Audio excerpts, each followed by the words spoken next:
Chapter 10 The Luckiest Man in Babylon.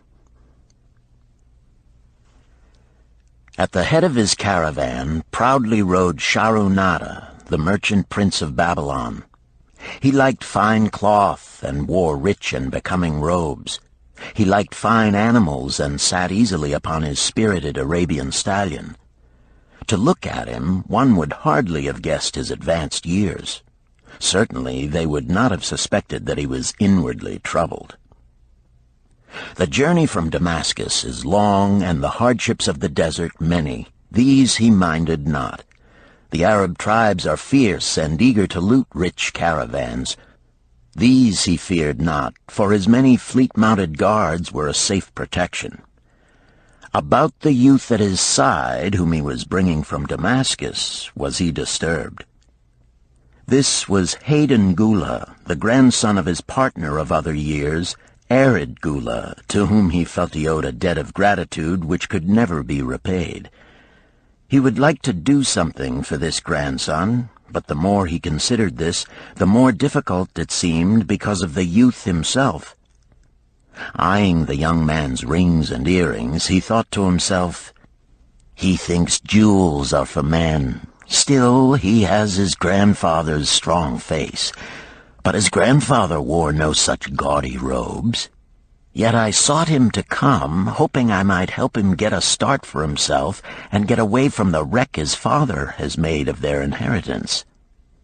Hayden Gula broke in upon his thoughts. "Why dost thou work so hard, riding always with thy caravan upon its long journeys?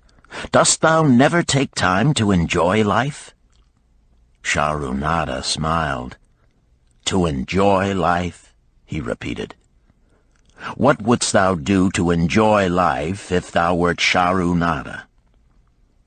"If I had wealth equal to thine, I would live like a prince. Never across the hot desert would I ride. I would spend the shekels as fast as they came to my purse. I would wear the richest of robes and the rarest of jewels. That would be a life to my liking, a life worth living." Both men laughed. "Thy grandfather wore no jewels," Shahrunada spoke before he thought, then continued jokingly, "Wouldst thou leave no time for work?"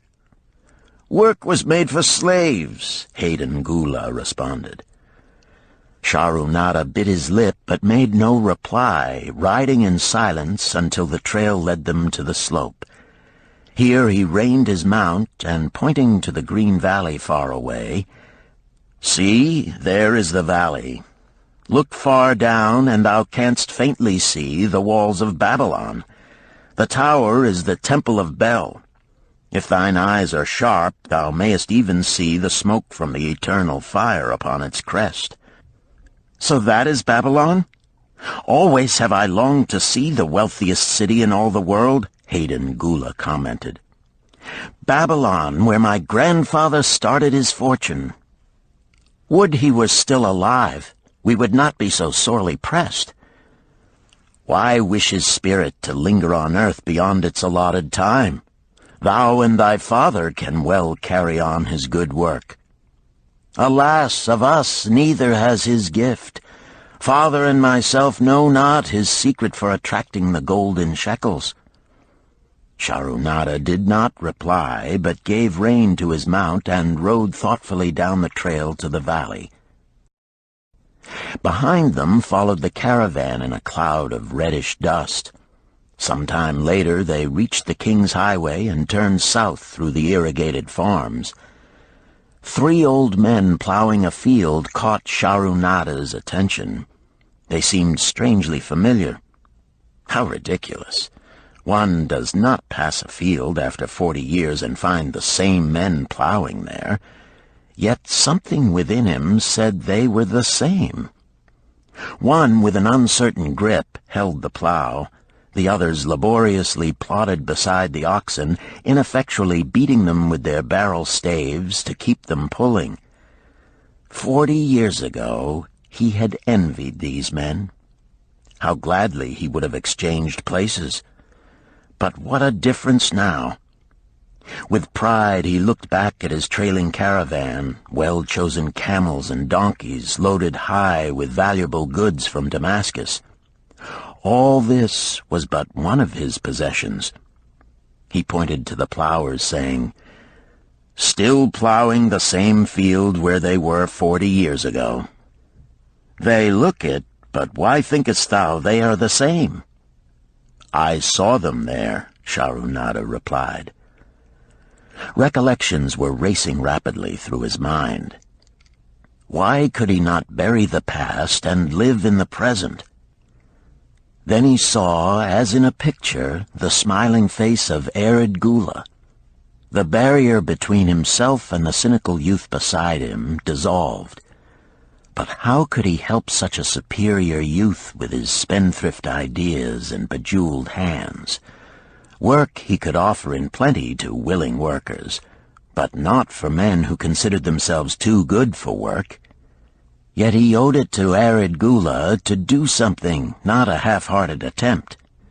He and Arid Gula had never done things that way. They were not that sort of men. A plan came almost in a flash. There were objections. He must consider his own family and his own standing.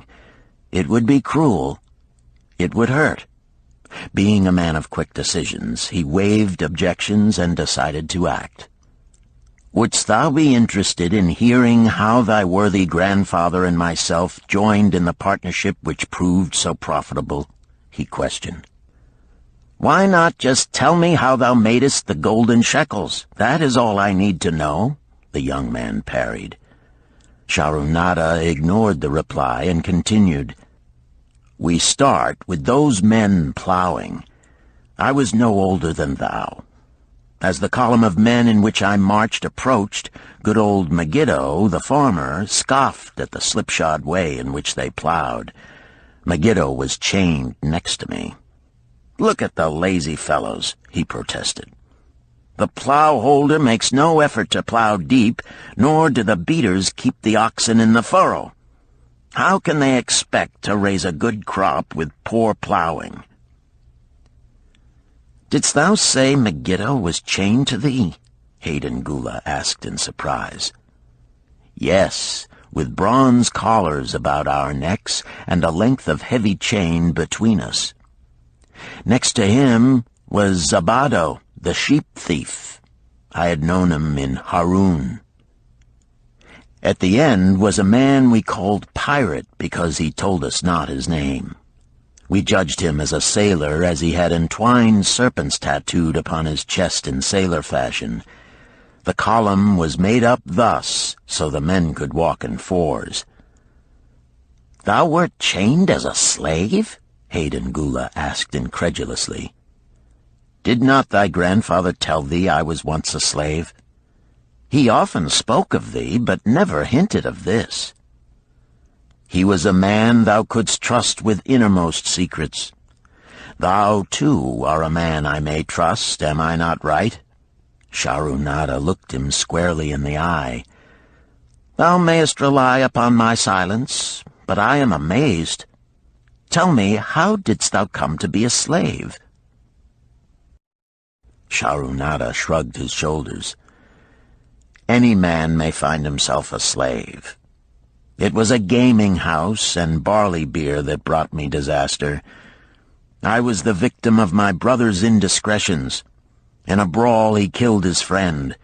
I was bonded to the widow by my father, desperate to keep my brother from being prosecuted under the law.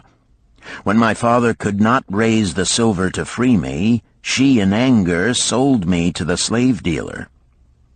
"What a shame and injustice!" Hayden Gula protested. "But tell me, how didst thou regain freedom?" "We shall come to that, but not yet. Let us continue my tale. As we passed, the plowers jeered at us. One did doff his ragged hat and bow low, calling out, 'Welcome to Babylon, guests of the king! He waits for thee on the city walls where the banquet is spread, mud bricks and onion soup.' With that, they laughed uproariously. pirate flew into a rage and cursed them roundly. "What do those men mean by the king awaiting us on the walls?" I asked him. "To the city walls ye march to carry bricks until the back breaks. Maybe they beat thee to death before it breaks. They won't beat me. I'll kill 'em." Then Megiddo spoke up. "It doesn't make sense to me to talk of masters beating willing, hard-working slaves to death. Masters like good slaves and treat them well." "Who wants to work hard?" commented Zabato. "Those plowers are wise fellows. They're not breaking their backs, just letting on as if they be." "Thou can't get ahead by shirking," Megiddo protested. "If thou plow a hectare, that's a good day's work, and any master knows it. But when thou plow only a half, that's shirking. I don't shirk. I like to work, and I like to do good work, for work is the best friend I've ever known. It has brought me all the good things I've had, my farm and cows and crops, everything." "Yea, and where be these things now?" scoffed Zabato. "I figure it pays better to be smart and get by without working. You watch Zabato. If we're sold to the walls, he'll be carrying the water bag or some easy job, when thou, who like to work, will be breaking thy back carrying bricks." He laughed his silly laugh. Terror gripped me that night. I could not sleep. I crowded close to the guard rope, and when the others slept, I attracted the attention of Godoso, who was doing the first guard watch. He was one of those brigand Arabs, the sort of rogue who, if he robbed thee of thy purse, would think he must also cut thy throat. "Tell me, Godoso," I whispered, "when we get to Babylon, will we be sold to the walls?" "Why want to know?" he questioned cautiously. "Canst thou not understand?" I pleaded. "I am young. I want to live. I don't want to be worked or beaten to death on the walls. Is there any chance for me to get a good master?" He whispered back, "I tell something. Thou good fellow, give Godoso no trouble. Most times we go first to slave market. Listen now. When buyers come, tell 'em you good worker, like to work hard for good master, make 'em want to buy. You not make 'em buy, next day you carry brick, mighty hard work." After he walked away, I lay in the warm sand looking up at the stars and thinking about work. What Megiddo had said about it being his best friend made me wonder if it would be my best friend. Certainly it would be if it helped me out of this. When Megiddo awoke, I whispered my good news to him. It was our one ray of hope as we marched toward Babylon. Late in the afternoon, we approached the walls and could see the lines of men, like black ants, climbing up and down the steep diagonal paths. As we drew closer, we were amazed at the thousands of men working. Some were digging in the moat, others mixed the dirt into mud bricks. The greatest number were carrying the bricks in large baskets up those steep trails to the masons. Overseers cursed the laggards and cracked bullock whips over the backs of those who failed to keep in line. Poor, worn-out fellows were seen to stagger and fall beneath their heavy baskets, unable to rise again. If the lash failed to bring them to their feet, they were pushed to the side of the paths and left writhing in agony. Soon they would be dragged down to join other craven bodies beside the roadway to await unsanctified graves. As I beheld the ghastly sight, I shuddered.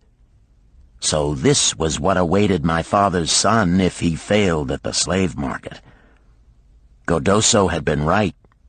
We were taken through the gates of the city to the slave prison, and next morning marched to the pens in the market.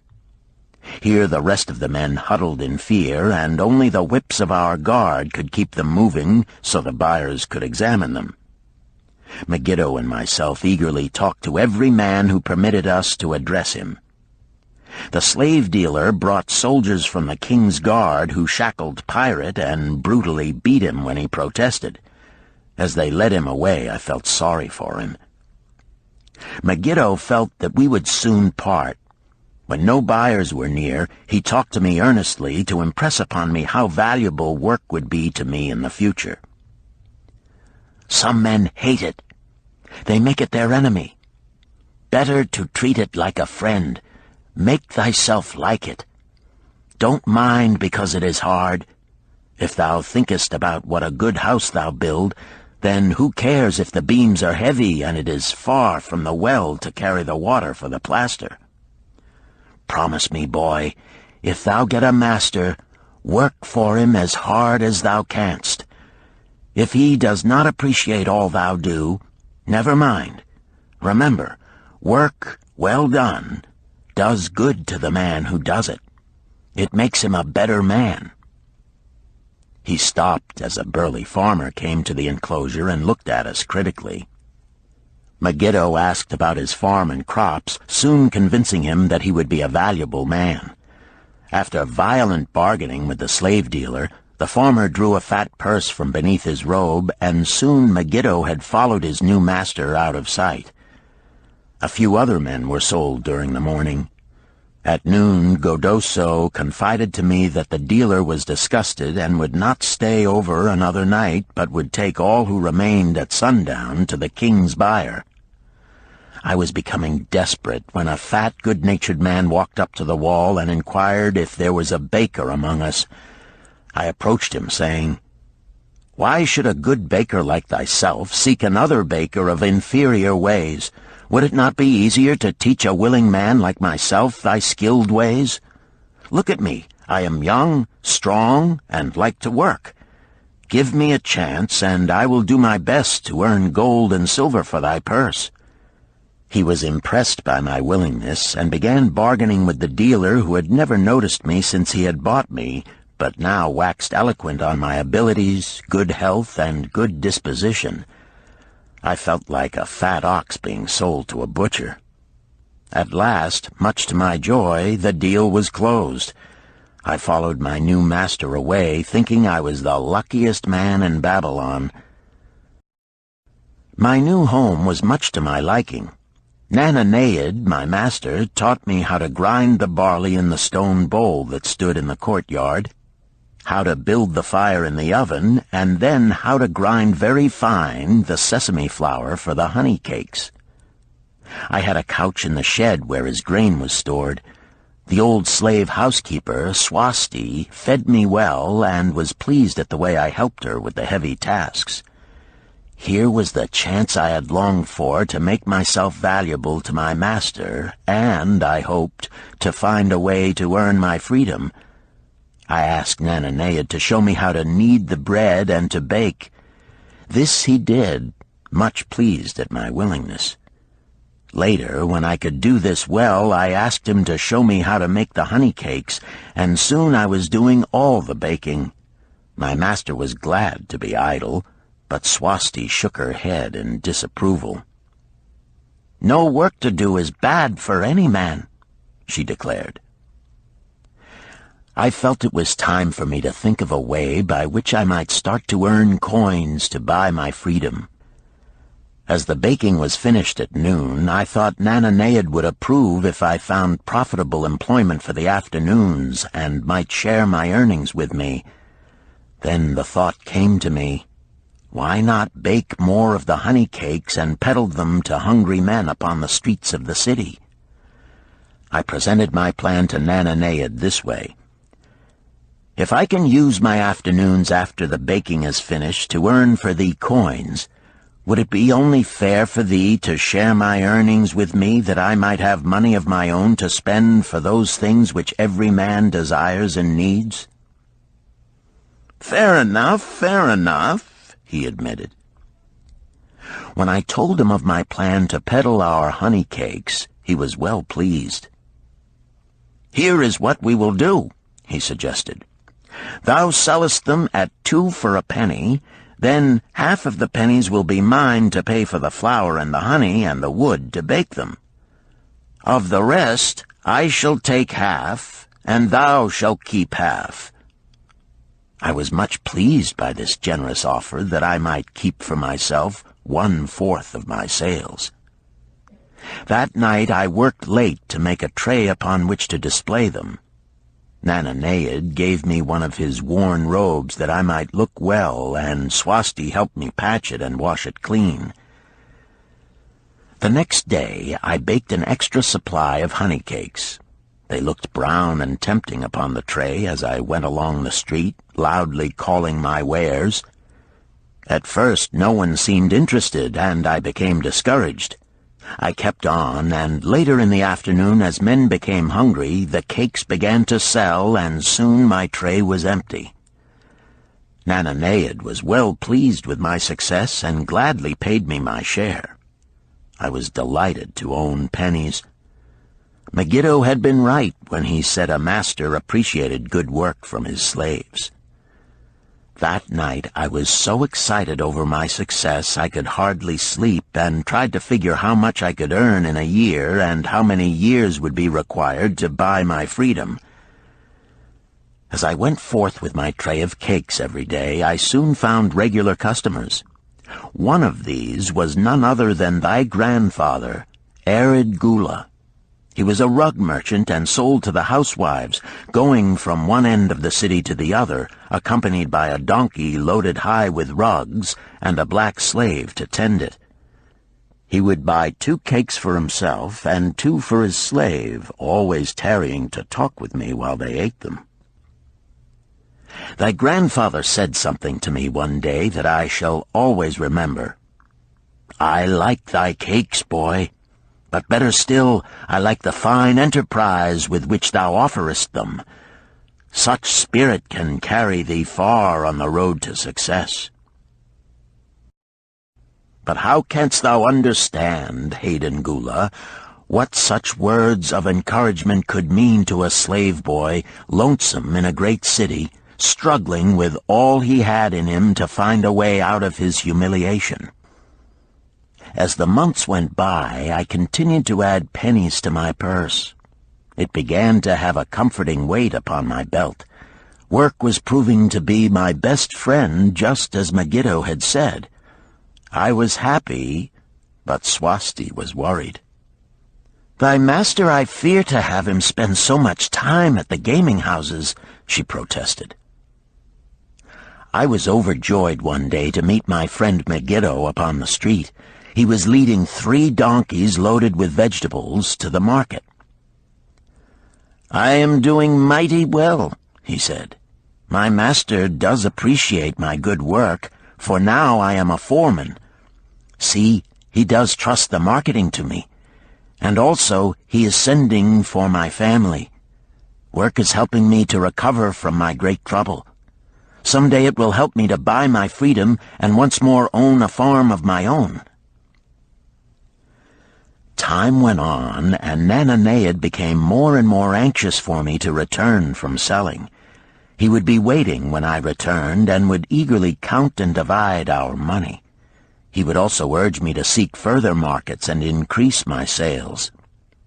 Often I went outside the city gates to solicit the overseers of the slaves building the walls. I hated to return to the disagreeable sights, but found the overseers liberal buyers.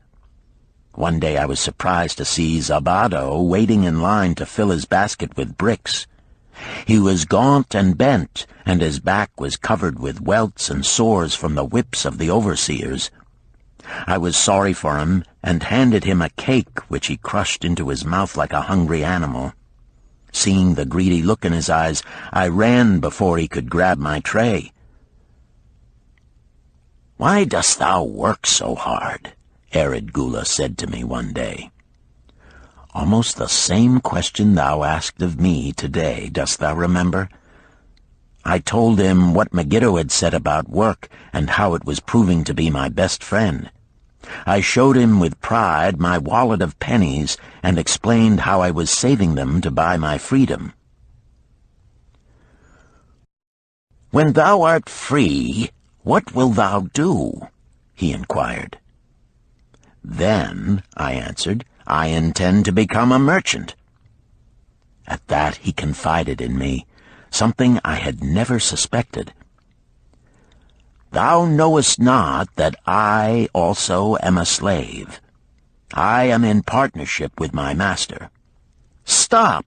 demanded Hayden Gula. "I will not listen to lies defaming my grandfather.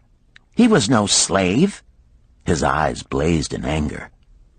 Sharunada remained calm.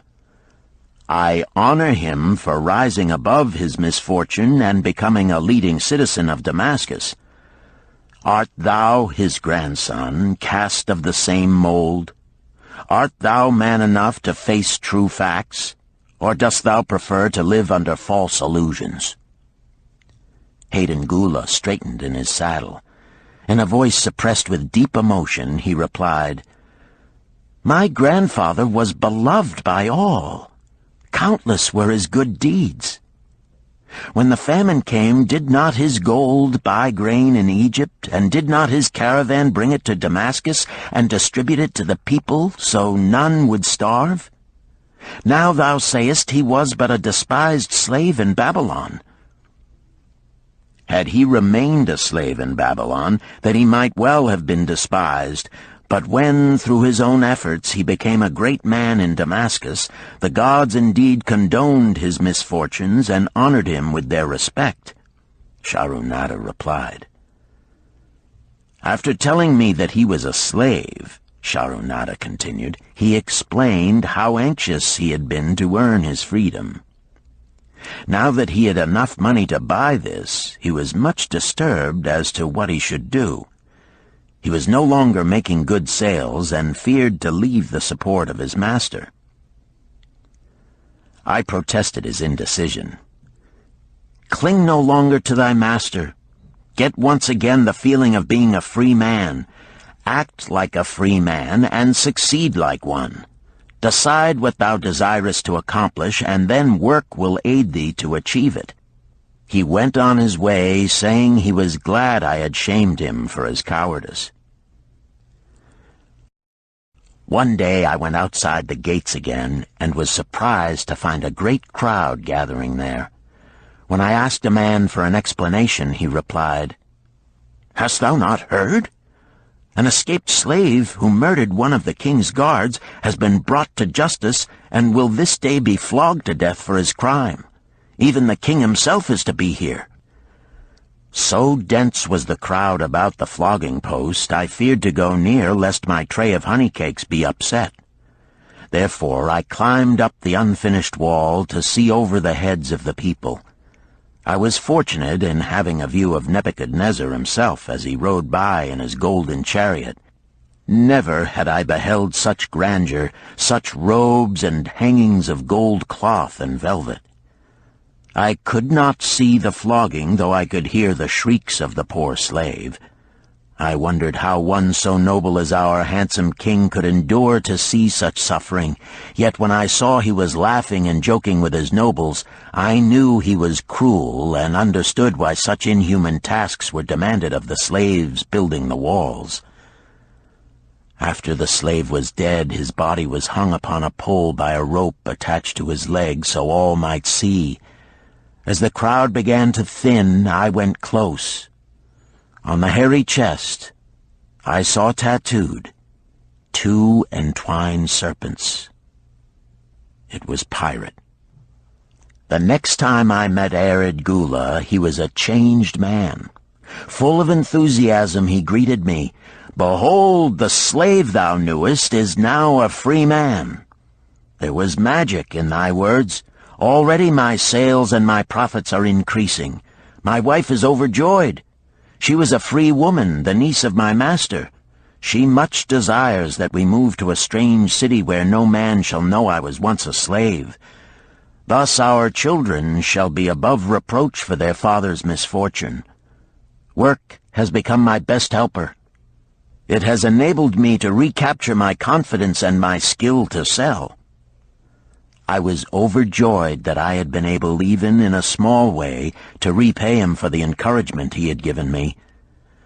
One evening Swasti came to me in deep distress. "Thy master is in trouble. I fear for him. Some months ago he lost much at the gaming tables. He pays not the farmer for his grain, nor his honey. He pays not the money-lender. They are angry and threaten him."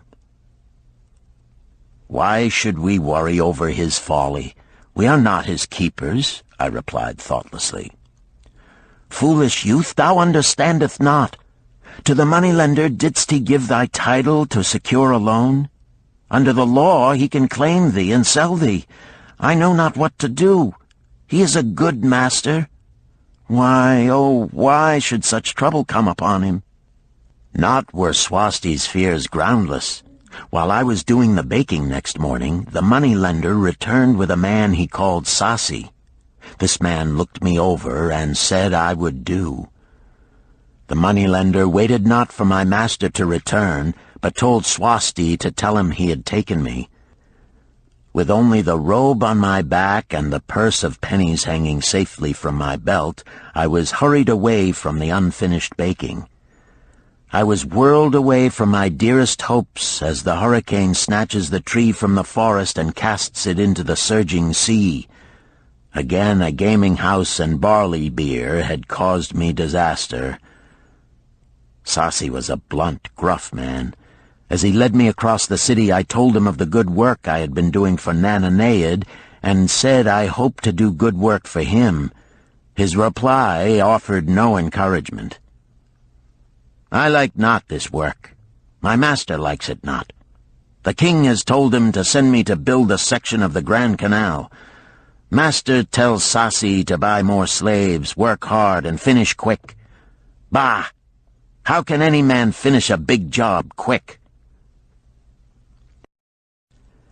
Picture a desert with not a tree, just low shrubs and a sun burning with such fury the water in our barrels became so hot we could scarcely drink it. Then picture rows of men going down into the deep excavation and lugging heavy baskets of dirt up soft, dusty trails from daylight until dark.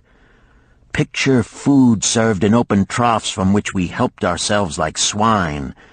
We had no tents, no straw for beds. That was the situation in which I found myself.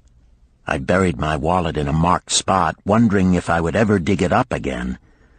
At first I worked with good will, but as the months dragged on I felt my spirit breaking. Then the heat fever took hold of my weary body. I lost my appetite and could scarcely eat the mutton and vegetables. At night I would toss in unhappy wakefulness. In my misery I wondered if Zabado had not the best plan, to shirk and keep his back from being broken in work. Then I recalled my last sight of him and knew his plan was not good. I thought of Pirate with his bitterness and wondered if it might be just as well to fight and kill. The memory of his bleeding body reminded me that his plan was also useless. Then I remembered my last sight of Megiddo. His hands were deeply calloused from hard work, but his heart was light and there was happiness on his face. His was the best plan. Yet I was just as willing to work as Megiddo. He could not have worked harder than I. Why did not my work bring me happiness and success? Was it work that brought Megiddo happiness, or was happiness and success merely in the laps of the gods? Was I to work the rest of my life without gaining my desires, without happiness and success? All of these questions were jumbled in my mind, and I had not an answer. Indeed, I was sorely confused. Several days later, when it seemed that I was at the end of my endurance and my questions still unanswered, Sasi sent for me. A messenger had come from my master to take me back to Babylon. I dug up my precious wallet, wrapped myself in the tattered remnants of my robe, and was on my way.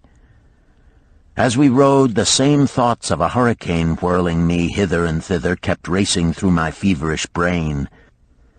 I seemed to be living the weird words of a chant from my native town of Harun.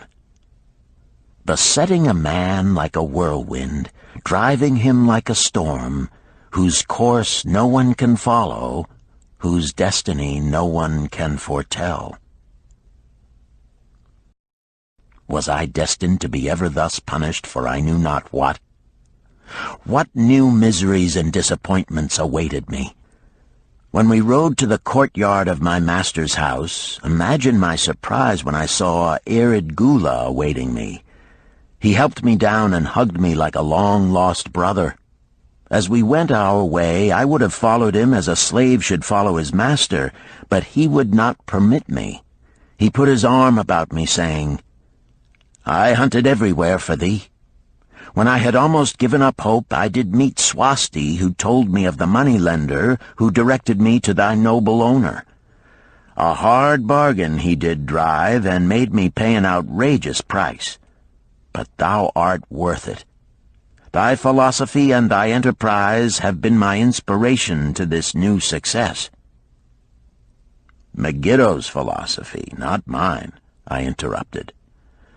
"Megiddo's and thine. Thanks to thee both, we are going to Damascus, and I need thee for my partner." "See," he exclaimed, "in one moment thou wilt be a free man." So saying, he drew from beneath his robe the clay tablet carrying my title. This he raised above his head and hurled it to break in 100 pieces upon the cobblestones. With glee he stamped upon the fragments until they were but dust. Tears of gratitude filled my eyes. I knew I was the luckiest man in Babylon. Work, thou see, by this, in the time of my greatest distress, didst prove to be my best friend. My willingness to work enabled me to escape from being sold to join the slave gangs upon the walls. It also so impressed thy grandfather, he selected me for his partner. Then Hayden Gula questioned, "Was work my grandfather's secret key to the golden shekels?" "It was the only key he had when I first knew him," Sharunada replied. "Thy grandfather enjoyed working. The gods appreciated his efforts and rewarded him liberally." "I begin to see," Hayden Gula was speaking thoughtfully. "Work attracted as many friends who admired his industry and the success it brought. Work brought him the honors he enjoyed so much in Damascus. Work brought him all those things I have approved. And I thought work was fit only for slaves." "Life is rich with many pleasures for men to enjoy," Sharunada commented. "Each has its place. I am glad that work is not reserved for slaves. Were that the case, I would be deprived of my greatest pleasure. Many things do I enjoy, but nothing takes the place of work." Sharunada and Hayden Gula rode in the shadows of the towering walls up to the massive bronze gates of Babylon. At their approach, the gate guards jumped to attention and respectfully saluted an honored citizen. With head held high, Sharunada led the long caravan through the gates and up the streets of the city. "I have always hoped to be a man like my grandfather," Hayden Gula confided to him. "Never before did I realize just what kind of man he was. This thou hast shown me. Now that I understand, I do admire him all the more and feel more determined to be like him. I fear I can never repay thee for giving me the true key to his success. From this day forth I shall use his key. I shall start humbly as he started, which befits my true station far better than jewels and fine robes." So saying, Hayden Gula pulled the jeweled baubles from his ears and the rings from his fingers. Then, reining his horse, he dropped back and rode with deep respect behind the leader of the caravan.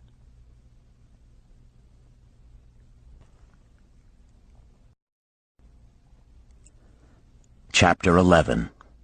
An Historical Sketch of Babylon.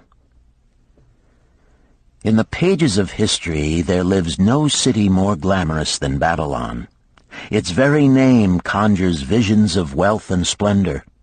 Its treasures of gold and jewels were fabulous.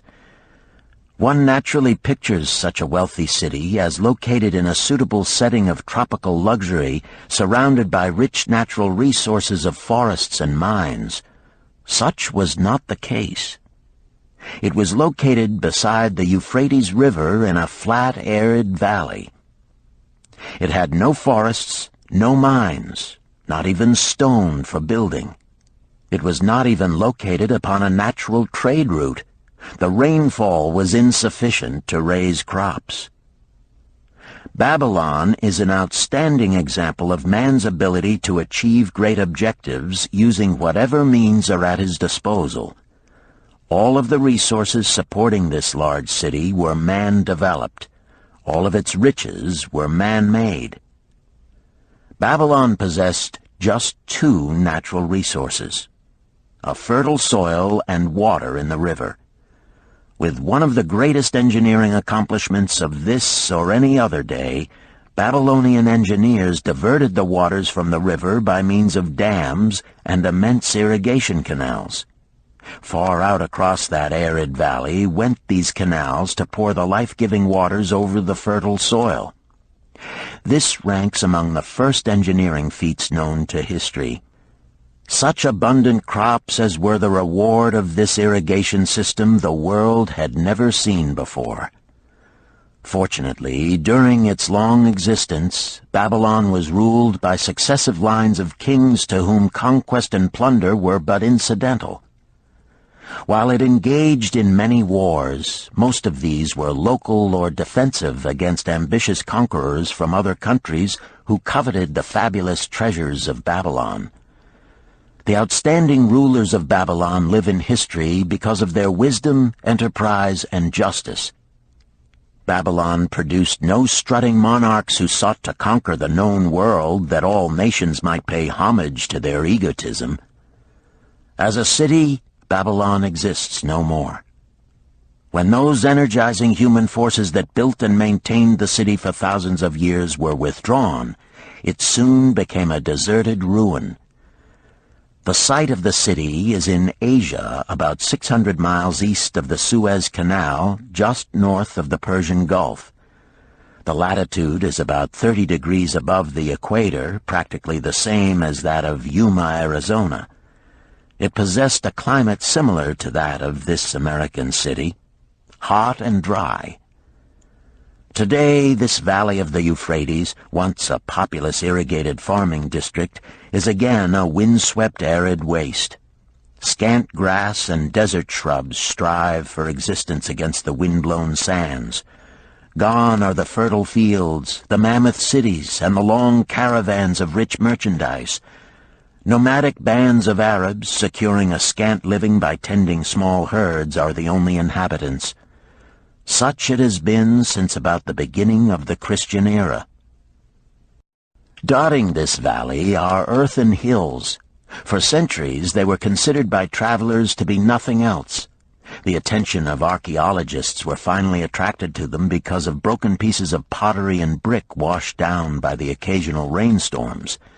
Expeditions, financed by European and American museums, were sent here to excavate and see what could be found.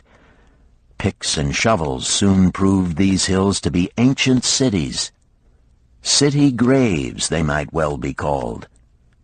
Babylon was one of these. Over it for something like 20 centuries, the winds had scattered the desert dust. Built originally of brick, all exposed walls had disintegrated and gone back to earth once more. Such is Babylon, the wealthy city, today. A heap of dirt, so long abandoned that no living person even knew its name until it was discovered by carefully removing the refuse of centuries from the streets and the fallen wreckage of its noble temples and palaces. Many scientists consider the civilization of Babylon and other cities in this valley to be the oldest of which there is a definite record. Positive dates have been proved reaching back 8,000 years, An interesting fact in this connection is the means used to determine these dates. Uncovered in the ruins of Babylon were descriptions of an eclipse of the sun. Modern astronomers readily computed the time when such an eclipse, visible in Babylon, occurred, and thus established a known relationship between their calendar and our own. In this way, we have proved that 8,000 years ago, the Sumerites, who inhabited Babylonia, were living in walled cities. One can only conjecture for how many centuries previous such cities had existed. Their inhabitants were not mere barbarians living within protecting walls. They were an educated and enlightened people. So far as written history goes, they were the first engineers, the first astronomers, the first mathematicians, the first financiers, and the first people to have a written language. Mention has already been made of the irrigation systems which transformed the arid valley into an agricultural paradise. The remains of these canals can still be traced, although they are mostly filled with accumulated sand. Some of them were of such size that, when empty of water, a dozen horses could be ridden abreast along their bottoms. In size they compare favorably with the largest canals in Colorado and Utah. In addition to irrigating the valley lands, Babylonian engineers completed another project of similar magnitude. By means of an elaborate drainage system, they reclaimed an immense area of swampland at the mouths of the Euphrates and Tigris rivers and put this also under cultivation. Herodotus, the Greek traveler and historian, visited Babylon while it was in its prime and has given us the only known description by an outsider. His writings give a graphic description of the city and some of the unusual customs of its people. He mentions the remarkable fertility of the soil and the bountiful harvest of wheat and barley which they produced. The glory of Babylon has faded, but its wisdom has been preserved for us. For this we are indebted to their form of records. In that distant day, the use of paper had not been invented. Instead, they laboriously engraved their writing upon tablets of moist clay. When completed, these were baked and became hard tile. In size, they were about 6 by 8 inches and an inch in thickness. These clay tablets, as they are commonly called, were used much as we use modern forms of writing. Upon them were engraved legends, poetry, history, transcriptions of royal decrees, the laws of the land, titles to property, promissory notes, and even letters which were dispatched by messengers to distant cities. From these clay tablets we are permitted an insight into the intimate personal affairs of the people. For example, one tablet, evidently from the records of a country storekeeper, relates that upon the given date, a certain named customer brought in a cow and exchanged it for 7 sacks of wheat, 3 being delivered at the time, and the other 4 to await the customer's pleasure. Safely buried in the wrecked cities, archaeologists have recovered entire libraries of these tablets, hundreds of thousands of them. One of the outstanding wonders of Babylon was the immense walls surrounding the city. The ancients ranked them with the Great Pyramid of Egypt as belonging to the 7 wonders of the world. Queen Semiramis is credited with having erected the first walls during the early history of the city. Modern excavators have been unable to find any trace of the original walls, nor is their exact height known. From mention made by early writers, it is estimated they were about 50 to 60 feet high, faced on the outer side with burnt brick, and further protected by a deep moat of water. The later and more famous walls were started about 600 years before the time of Christ by King Nabopolassar. Upon such a gigantic scale did he plan the rebuilding, he did not live to see the work finished. This was left to his son Nebuchadnezzar, whose name is familiar in biblical history. The height and length of these later walls staggers belief. They are reported upon reliable authority to have been about 160 feet high, the equivalent of the height of a modern 15-story office building. The total length is estimated as between 9 and 11 miles. So wide was the top that a 6-horse chariot could be driven around them. Of this tremendous structure, little now remains except portions of the foundations and the moat. In addition to the ravages of the elements, the Arabs completed the destruction by quarrying the brick for building purposes elsewhere. Against the walls of Babylon marched, in turn, the victorious armies of almost every conqueror of that age of wars of conquest. A host of kings laid siege to Babylon, but always in vain. Invading armies of that day were not to be considered lightly. Historians speak of such units as 10,000 horsemen, 25,000 chariots, 1,200 regiments of foot soldiers with 1,000 men to the regiment. Often 2 or 3 years of preparation would be required to assemble war materials and depots of food along the proposed line of march. The city of Babylon was organized much like a modern city. There were streets and shops. Peddlers offered their wares through residential districts. Priests officiated in magnificent temples. Within the city was an inner enclosure for the royal palaces. The walls about this were said to have been higher than those about the city. The Babylonians were skilled in the arts. These included sculpture, painting, weaving, gold working, and the manufacture of metal weapons and agricultural implements. Their jewelers created most artistic jewelry. Many samples have been recovered from the graves of its wealthy citizens and are now on exhibition in the leading museums of the world.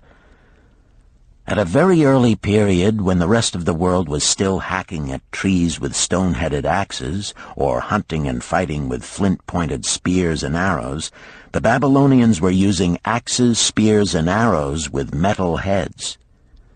The Babylonians were clever financiers and traders. So far as we know, they were the original inventors of money as a means of exchange, of promissory notes, and written titles to property. Babylon was never entered by hostile armies until about 540 years before the birth of Christ.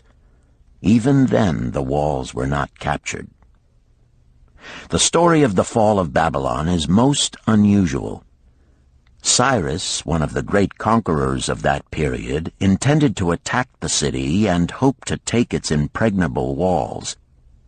Advisors of Nabonidus, the king of Babylon, persuaded him to go forth to meet Cyrus and give him battle without waiting for the city to be besieged.